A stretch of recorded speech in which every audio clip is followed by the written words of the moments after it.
I don't know 50. 50 don't know me. The drive by us. We don't know who he is, so we looking at the car like, who cuz? He pull off.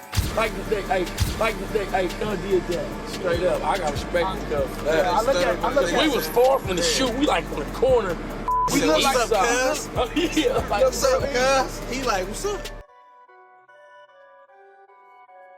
50 Cent don't play that game, and maybe the LA Crips missed that memo. See, before the fame and flashing lights, 50 wasn't just some regular dude from Queens. He was a street general, leading his own, earning respect like a boss. He wasn't only about the talk either. He moved with vision. Hustling what 50 ain't back down. 50 was banging out and I know 50 was whooping them. 50's a big boxing. So I know he was tearing something. And these was like 8-11 of these. You know what I mean? It wasn't just survival, it was strategy. To him, it was chess, always 10 moves ahead. But let's be real, the streets ain't a fair fight. Every day was a gamble. One wrong move could have ended everything.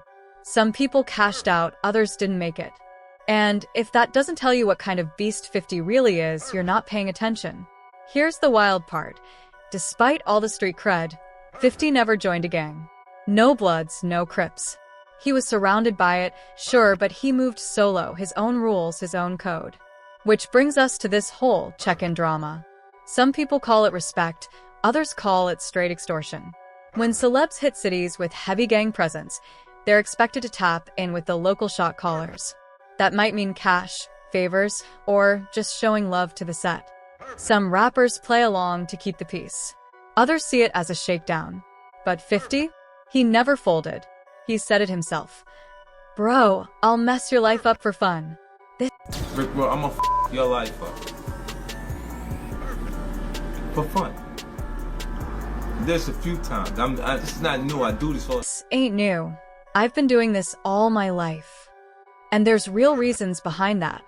Back in the grimy streets of Southside Queens, long before the world knew his name, life was brutal.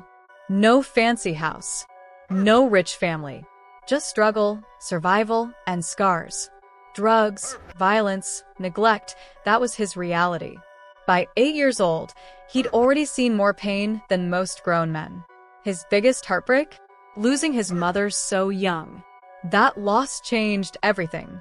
He once told Spin magazine, "After my mom passed, everything that went wrong, went wrong." Man, 50 do more for you than any artist, than anybody does for their artist. More than Jay-Z. Young Guns was right there. Young Guns was right next to me. He was like, Jay-Z don't do what 50 do for you. It started in the park one day when the rain began to fall, and young Curtis Jackson swore it was happening because his mom wasn't there. That's how deep the pain went. Hurt, confused, and searching for a way to make sense of the loss, Curtis found his only escape in his grandparents' basement. He once told Oprah that shutting himself away was the only way he knew how to run from the pain, because he didn't even have the words to talk about it. As if that wasn't enough, Curtis never knew his father. Dude was gone before he ever had a chance to ask who he was. And here's the thing, 50 never cared to find out.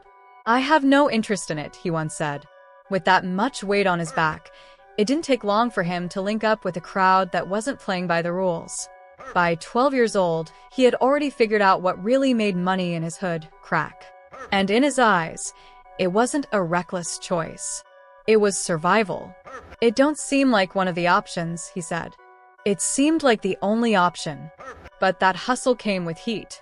By 19, Curtis was locked up twice in just 3 weeks. Once for selling coke to an undercover, and again when they caught him with a strap. That was the wake-up call, loud and clear.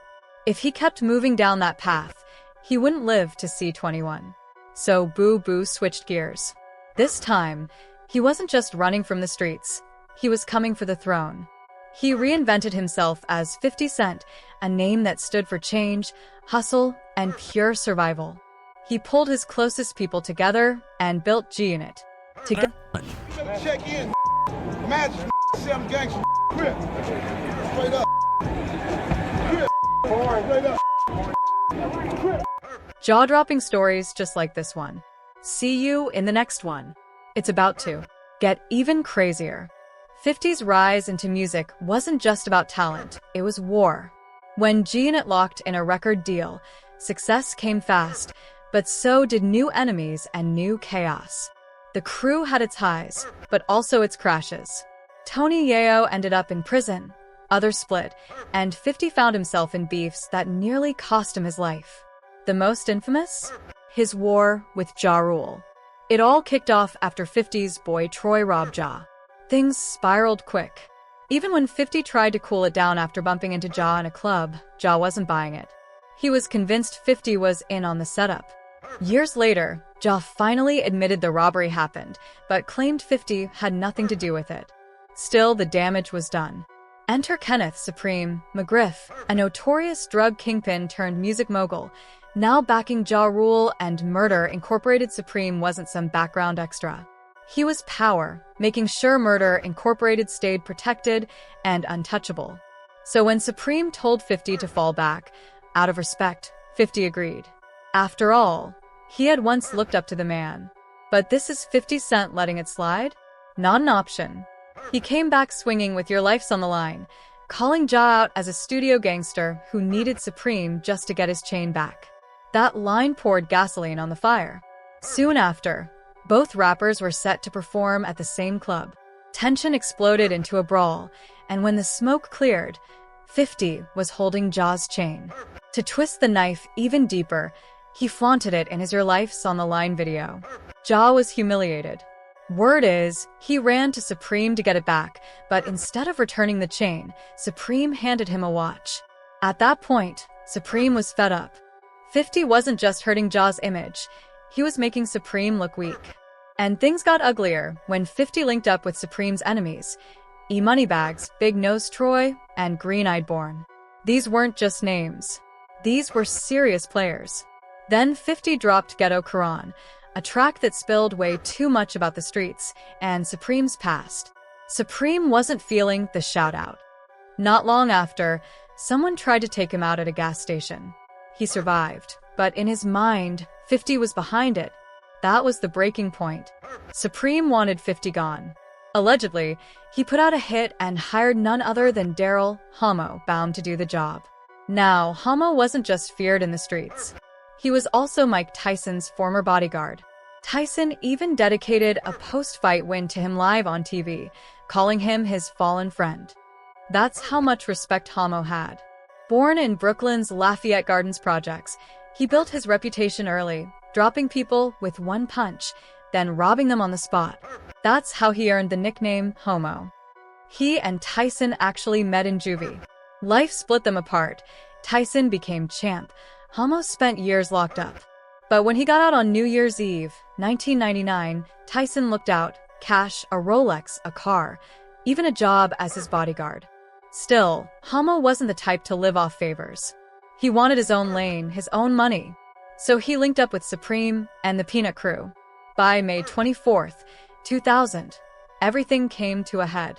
50 was leaving his grandmother's house. His son was inside, his grandmother standing out front. As 50 climbed into the back seat, a car rolled up. A shooter walked to the window and unloaded 9 shots from a 9mm. Bullets ripped through his hand, arm, hip, both legs, chest, and even his face. A few inches higher, it would have been over. But 50 survived. 3 weeks in the hospital, multiple surgeries, and somehow he pulled through. That moment transformed him into a living legend.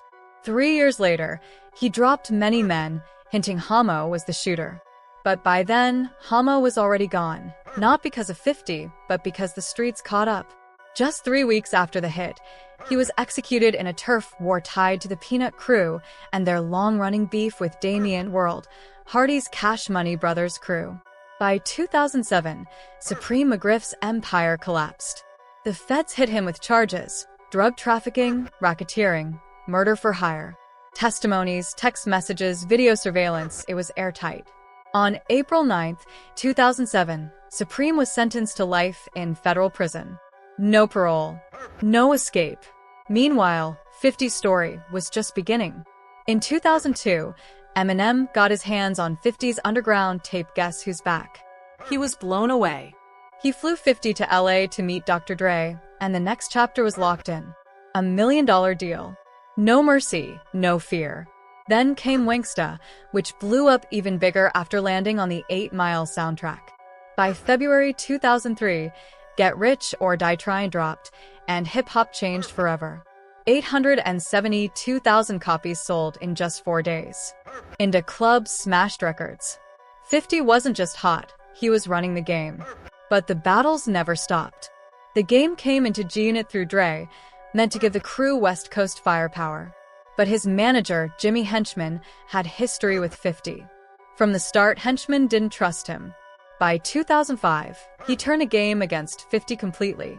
Diss tracks flew, and the war was on. It got darker in 2007 when Tony Yayo was accused of slapping Henchman's 14-year-old son. G-Unit affiliate Lodi Mac took the fall, did 2 years, and weeks after his release, he was gunned down. Word was Henchman put the price on his head. From there, Henchman escalated things to movie-level drama. Plots to shoot up 50's building, blow up his bulletproof van, even a silence drive-by at Yayo's mom's house. The message was clear. Nowhere was safe. But 50 wasn't about to fold. He took the fight back to Henchman's crew, sending threats that couldn't be ignored. Even leaving a dead rat on someone's doorstep. But karma caught Henchman too. Years of drug trafficking, money laundering, witness tampering, and murder for hire finally brought him down.